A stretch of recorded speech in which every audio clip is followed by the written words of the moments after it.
Hello, my name is Gary Kirsh. Perhaps I've met many of you, some of you I'm sure I have not. I'm the chairman of LUGPA's Political Affairs Committee and a past president of LUGPA, and it's a pleasure to have the opportunity today to educate you on LUGPA's political action efforts. I would like to start out by explaining what the LUGPA Political Affairs Committee is. We have two committees in LUGPA that work on health policy and advocacy issues. One is the Political Affairs Committee, which I'm spending most of my time on today with you. We also have a Health Policy Committee, which is chaired by Dr. Kapoor, and which focuses more on policy-related issues rather than advocating for policy. That's sort of the bifurcation between political affairs and health policy. However, as it says on this first bullet point here, both committees work hand in hand with other stakeholders, including LUGPA's lobbying consultants and PR consultants in Washington, D.C., to advance LUGPA's legislative agenda, which I'll be touching on in just a few minutes.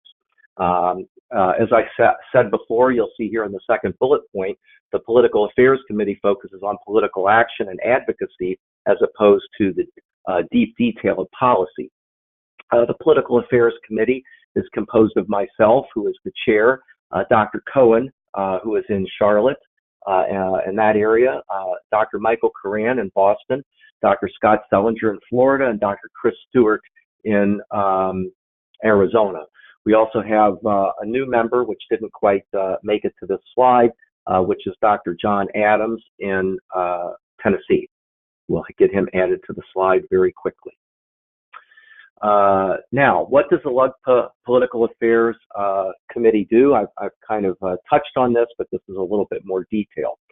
First of all, as I alluded to a few minutes ago, we work with the Health Policy Committee to define and implement LUGPA's federal legislative agenda.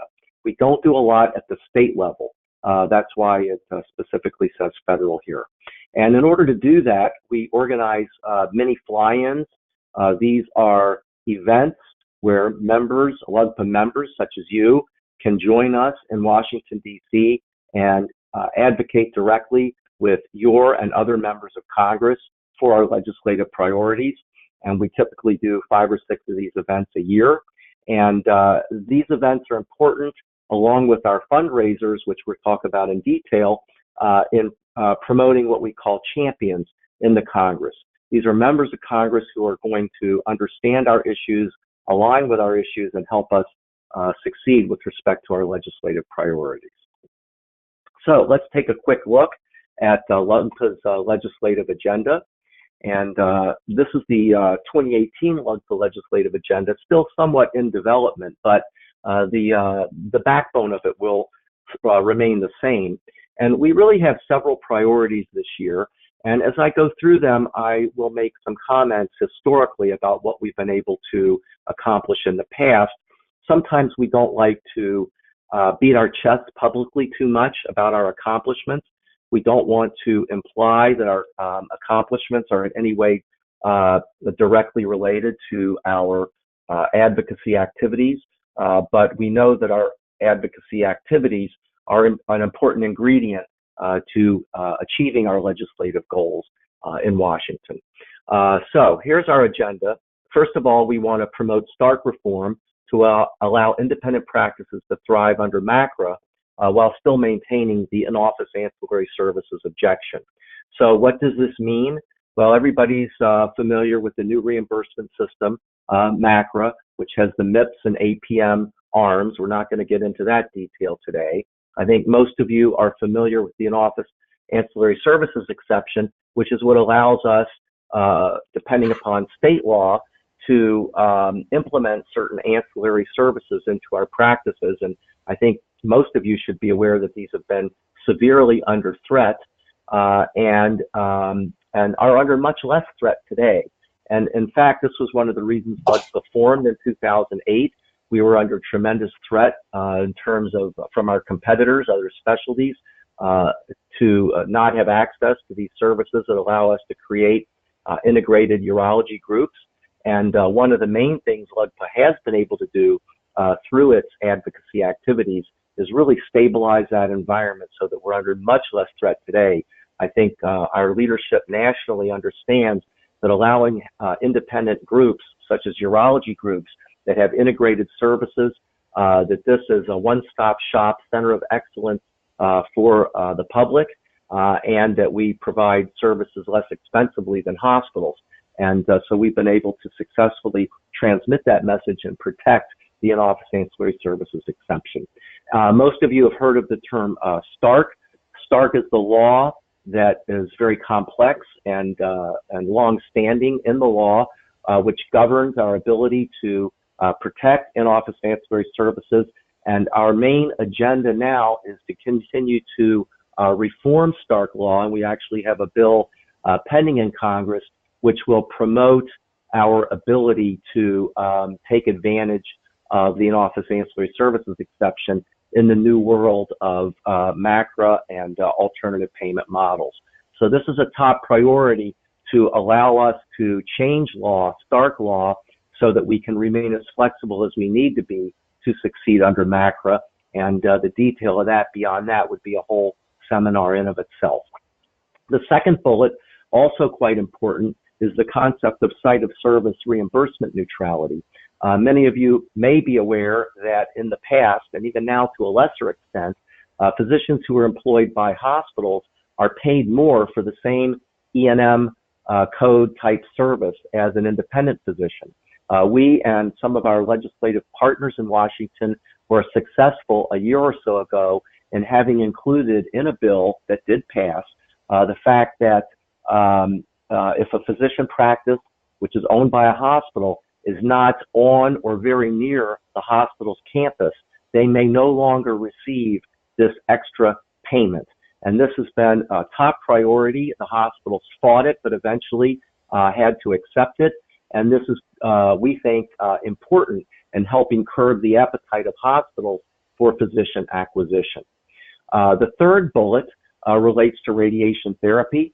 And I know that not every group has radiation therapy. And I know that some people actually historically have felt that LUGPA has been only worried about radiation therapy. And I can assure you that that is not the case. And I hope these other bullet points help demonstrate that. At the same time, some groups do have radiation therapy, and we do want to protect that. And those of you who do incorporate radiation therapy in your practices may remember that a couple of summers ago, year after year, CMS wanted to implement draconian radiation therapy cuts and up to like 30–35%. And every year we had to go to Congress and get letters, which is part of our advocacy efforts that you're supporting, to prevent that. And finally, this culminated in December 2015, a couple of years ago, in a law that said to Medicare, you got to stop proposing those cuts every year and come up with a better system so that we don't hear from urologists and other physicians every year about these deep cuts you're proposing. So this was another major accomplishment of LUGPA advocacy to get radiation reimbursement frozen and stabilized. And we now have to move into the next phase because Congress has mandated that radiation bundled payments be developed, and we want to be sure those are developed in accordance with what's good for our practices, not just radiation oncology practices. The next item relates to the PSA issue and the United States Preventative Services Task Force, and that whole issue of giving the D rating, which subsequently was reversed by the task force because it was such a flawed ruling. And we are working legislatively to pass a bill that will get the task force under better scrutiny and control so that we don't have to face this kind of arbitrary and discriminatory action in the future. And many of your groups, not all, have in-office dispensing pharmacy operations, and there are some potential impediments to that, and we want to continue to advocate for those. We do work on other issues as well, but this is a summary of some of our top priorities. And again, without going into a historical discussion that would demonstrate to you the value of everything that we've done in political affairs and health policy since inception in 2008 with LUGPA.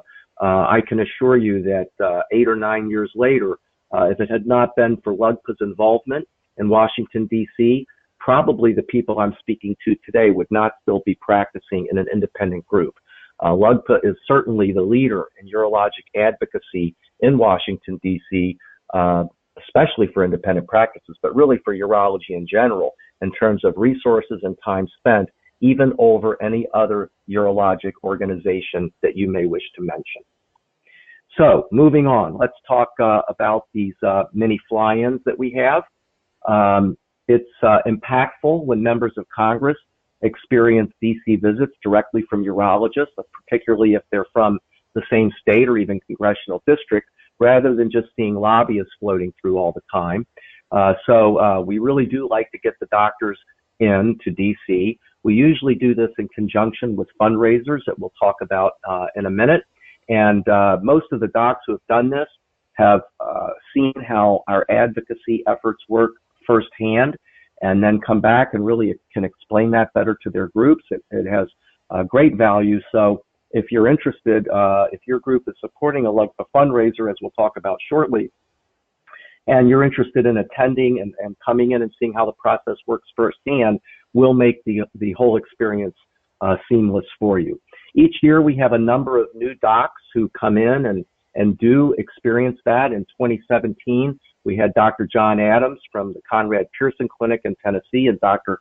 Hudnall from Urology San Antonio participate in fly-ins, amongst other new docs. And these docs were so taken with their experience that they wanted to provide a testimonial at the last LUGPA Annual Meeting, which they did. And Dr. Adams is now actually, as I mentioned earlier, joined our Political Affairs Committee. He wants to come more regularly and help us out. Again, one element of what the Political Affairs Committee does is organizes these fly-ins. And the next element is we have to develop champions, folks that are on our team who are members of Congress. And I'm going to talk about that next. Having folks on our side, on our team, is critical to getting our legislative agenda protected or implemented. And we focus on certain groups of legislators, bipartisan, and they're listed here on this slide. And I don't want to get into too much detail, but I just want to educate you briefly. We may not support your member of Congress because your member of Congress may serve on the Agriculture Committee or on the Postal Committee. These things, you have 535 members of Congress, limited resources. We have to focus on the people who have jurisdiction over our success or failure in Washington. And those groups of people include these bullet points. Members of the House or Senate leadership, from the Speaker on down to the Majority Leader or the Whip and other leaders in the House and in the Senate. They may not be on a particular committee of jurisdiction, but they have a lot of power in shaping what happens in final legislation. On the Senate side, the second bullet here, it's not really a big mystery of who we need to work with. There's one committee in the Senate called the Senate Finance Committee, and they have jurisdiction over all of Medicare. So they're the folks that we focus on in the Senate. In addition to leadership, we focus on Senate Finance. And on the House, there are two committees. There's what's called the House Energy and Commerce Committee and the House Ways and Means Committee. They have joint jurisdiction over Medicare and other aspects of health care. And so we have to engage with both of those committees. And as you know, there's 435 members of the House, only 100 members of the Senate. So the Senate Finance Committee is relatively limited number of people. The Energy and Commerce Committee and the Ways and Means Committee has a lot of members. And they also have health subcommittees. And so we pay particular attention to the members of the health subcommittees. We don't even have the resources to support everyone on both of those committees. And we do focus on the health subcommittees quite a bit. And finally, there is a focus on the Physicians Caucus. There is today more and more physicians in Congress. I think I'm not certain of the exact number. There could be 11 or 12 at this point. And physicians in Congress are not only medical doctors. They also include some pharmacists and some nurses, and some podiatrists and so forth. Even though those folks are ancillary medical professionals to physicians, they're all considered part of the physicians caucus. It may be actually more than the number I just quoted. A number of these physicians on both sides of the aisle are tremendous champions for us and for independent medicine. So if a member of the Physicians Caucus is not necessarily on one of these committees, we're going to support them because a lot of times folks on these committees defer to physicians' input on physician issues, especially when there's been trust built by these members of Congress with these members of Congress. So these are the folks that we want to support to create champions in Washington, D.C. Now, how do we create these champions? Well, it doesn't happen overnight. It's a process of long-term engagement. You do have to have shared philosophical alignment in support of independent urology and, in a broader way, independent medicine and our legislative agenda. There are going to be members of Congress from either side of the aisle that are on a committee of jurisdiction and are simply never going to be aligned with our priorities. Perhaps they're big advocates of hospital consolidation, whatever the issue may be. So we're not going to get them in a shared philosophical alignment, and they're not going to be our champions. So we do look, of course, number one, for shared philosophical alignment. Number two, when working with members of Congress, it's really, the money's important, and I'm going to get to that, but it's not all about the money. There is shared philosophical alignment, and then there's objective data.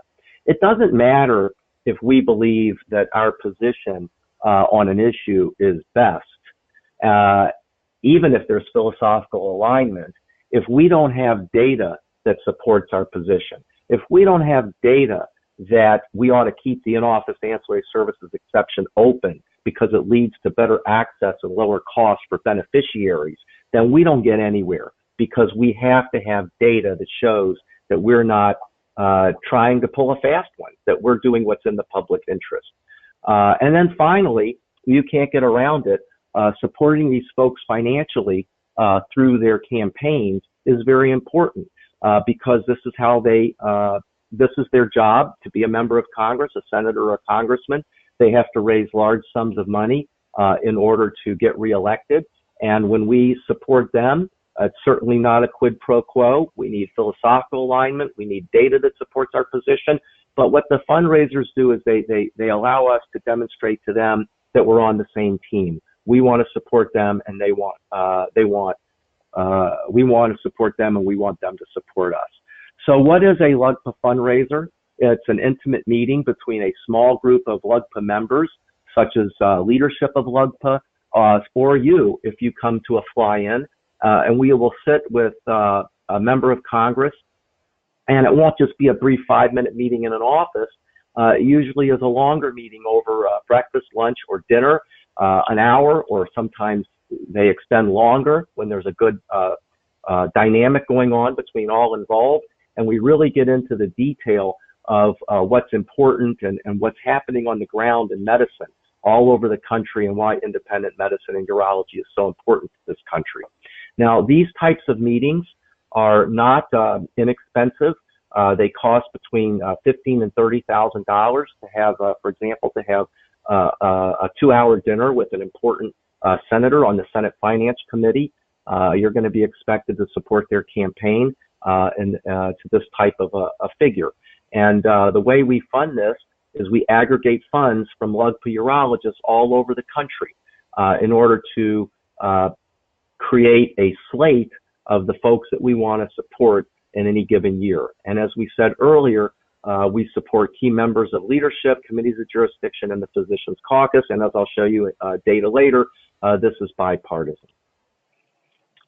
Now, I want to touch for a moment on some aspects that we get questions about. First of all, if we need money from your group to help support these fundraisers, can your group write a check? And the answer is no. Your group cannot write a check. It is not legal to use corporate funds for political purposes like this. The funds have to come from individual urologists such as you on a personal check. And that's why we have such a heavy rock to push up the hill to get this done every year, because we can't just go to your administrator and say, write us a check. We have to get the check from you. Now, it can be for any dollar amount. A lot of folks give $500. Every once in a while, somebody gives $2,700. It can't be higher than that because that's the legal limit.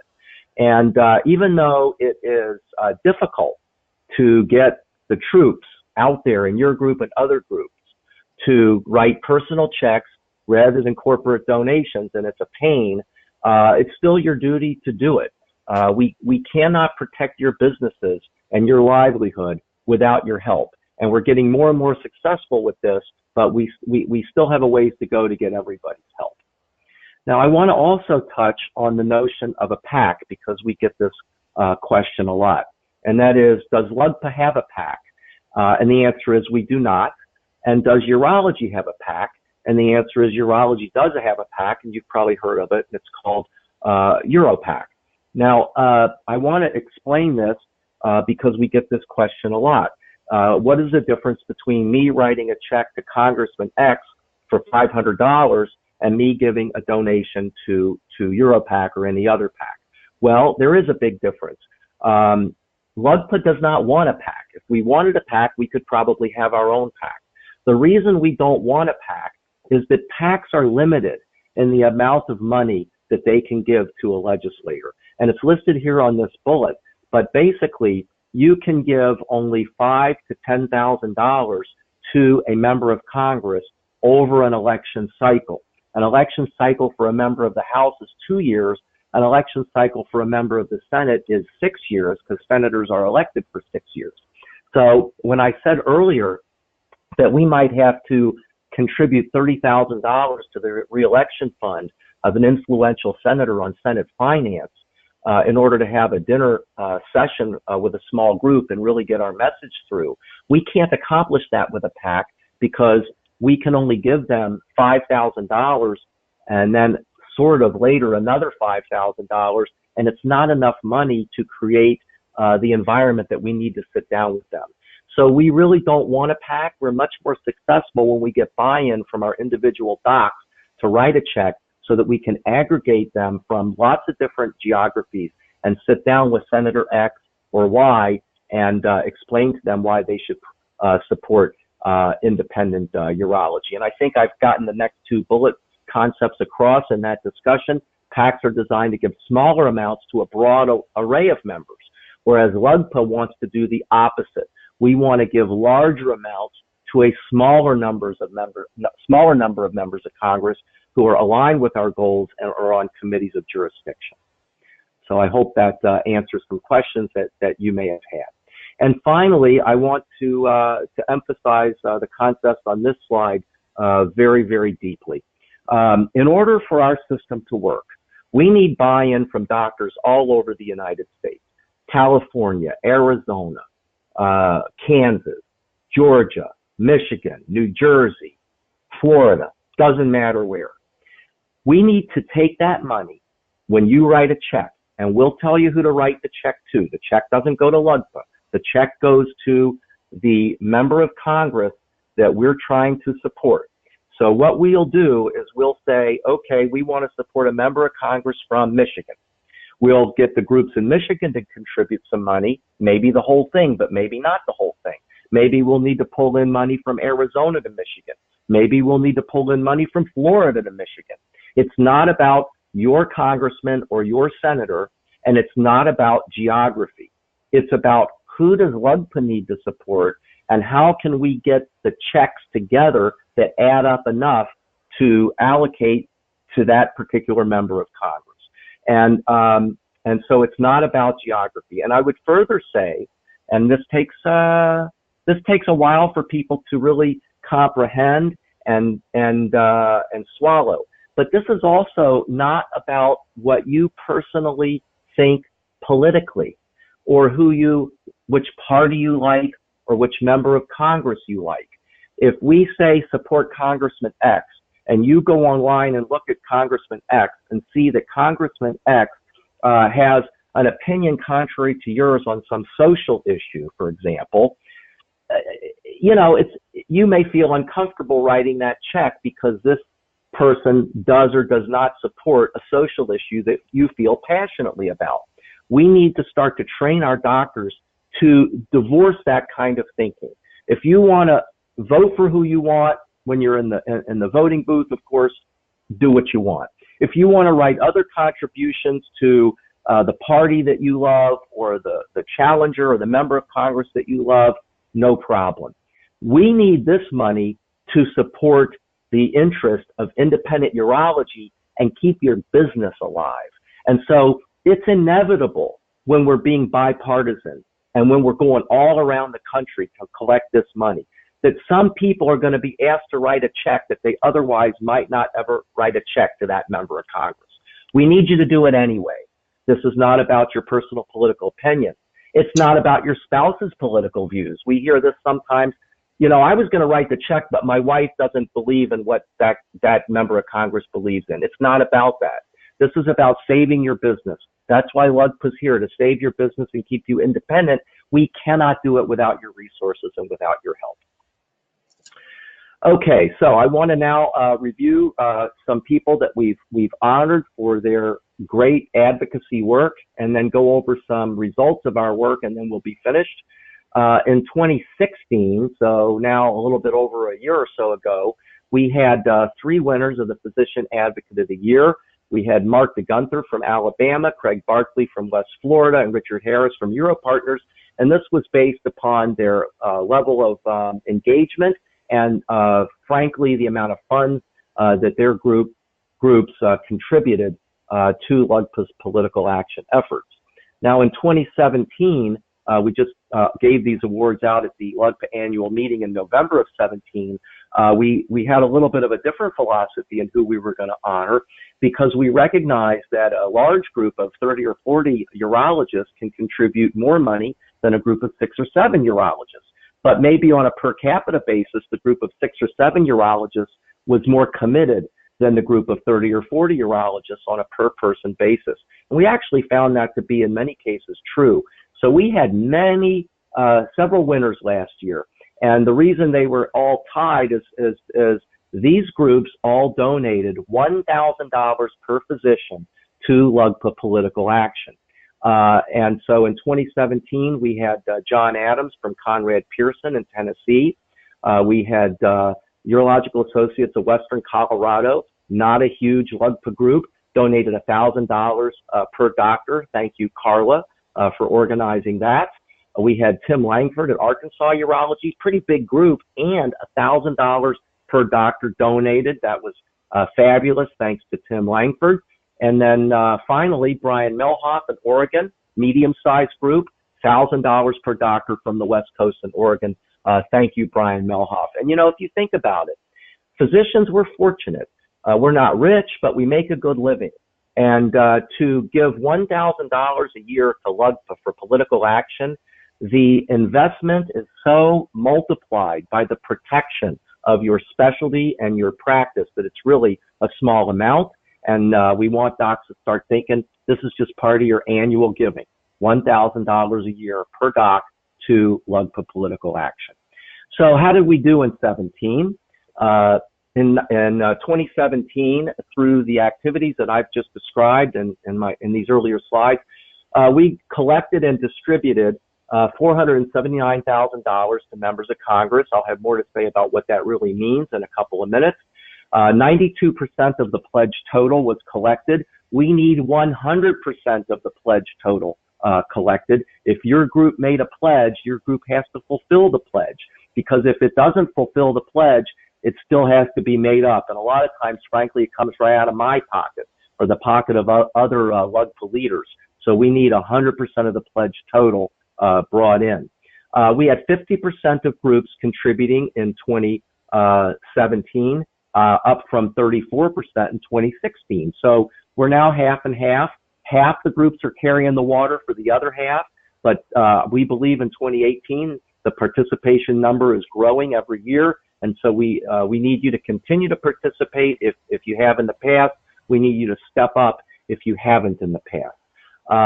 About 37% of physicians participated in 2017. up from 25% in 2016. And we raised $200,000 more in 17 than we did in 16. And we believe that we will increase this in 2018 with your help. So our advocacy efforts are growing.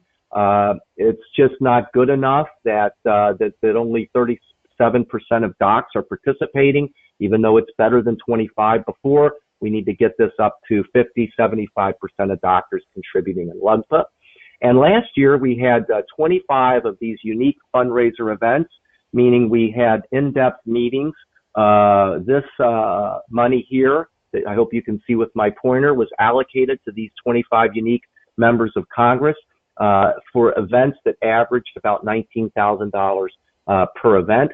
We did double the events in 2017 than we did in 2016, and we anticipate doing about the same, perhaps more events in 2018 if all of you help us. In 2017, the events were bipartisan, 16 Republicans, 9 Democrats. In 2018, we anticipate the balance to be a little more equal, not completely equal. We'll still be slightly more on the Republican side. They do control both houses of Congress, but given the political winds, we're going to be supporting more Democrats this year. And we did 19 in the House and 6 in the Senate last year, and probably a similar ratio this year. Now, let's, in the final couple of slides, look at what does this money mean. So this is a little bit of a busy slide, but I want to explain it to you. On the left is publicly reported, the sources are the Federal Election Commission and other sources of data regarding medical interests and PACs that contribute to members of Congress. And if we look on this side of the slide, many times our opponents with respect to in-office ancillary services and so forth are people like pathologists, radiologists, radiation oncologists. And in 2015 and 2016, which is the election cycle prior to the one we're in, we are currently in the 2017 last year and 2018 this year election cycle, because there's a federal election, as you know, every 2 years. So in the election cycle, which culminated in the elections in November of 2016, which is the most recent federal election, in that election cycle, our opponents, just 2 of them, raised $776,000, and the combination of the effort with LUGPA and EuroPAC raised only $668,000. And as you can see from this arrow, that put urology's efforts not even in the top 20 of medical giving. So that was better than it used to be, but not so great. Now, if you look at what we did in 2017, which was last year, and which will be paired with what we do in 18 for the 2017-2018 election cycle, I can show you the potential that we have. So in 2017, when we combined LUGPA and EuroPAC, we were up at $545,000. If we replicated that this year, if we kept the foot to the metal and had your help, that would put us at $1.1 million for the cycle, 545 times 2, the cycle being the year 2017 and the year 2018. So that means when we report out this November of 18 at the LUGPA Annual Meeting, if we can accomplish this, we will jump up to being the equivalent of a top 10 giver in the medical world. And believe me, in Washington, this stuff is noticed. If you are in the top 10, if you're competing with orthopedics, dental, ER, anesthesia, and so forth, radiology right there, if you're competing with those people, you're taken very seriously in Washington, D.C. So we had a good year last year. We need to make sure we do it again or exceed it this year in order to continue our program of advocacy in Washington, D.C. So, as I said, we can't let up. We're doing better than ever. It's been a long time coming. But as I mentioned earlier, we're still only at half the groups and a little over a third of the urologists participating. And if we got all the urologists to contribute, we could have $1 million in a year, not just an election cycle. And it's very impactful to preserving your business. So if you haven't committed before, do it now. Our effectiveness is undeniable. Our return on investment for this type of activity and protecting our businesses has been undeniable. So we have everything at stake, including the welfare of our patients, the survival of independent practice and your business, and indeed the entire future of our specialty. And this is my final slide. So every LUGPA group should commit to supporting a LUGPA fundraiser every year, and your group may have if you're hearing this presentation. Please contribute generously to support our political action. If your group has pledged funds to a fundraiser, we've already allocated the money to a member of Congress, and we have to give the money to them. We can't say we came up short. So if you don't contribute to the pledge, then somebody else has to make it up, which isn't fair. You're not doing your part. Your contribution is needed to meet your group's goal. Failure is not an option. Your group has to meet its goal, and LUGPA has to meet its goals to protect your business. Well, thank you very much. I wish I was there in person to answer your questions, but hopefully this has been educational, inspiring, and hopefully someone is there who can elaborate on the presentation. Thank you, and we look forward to your support.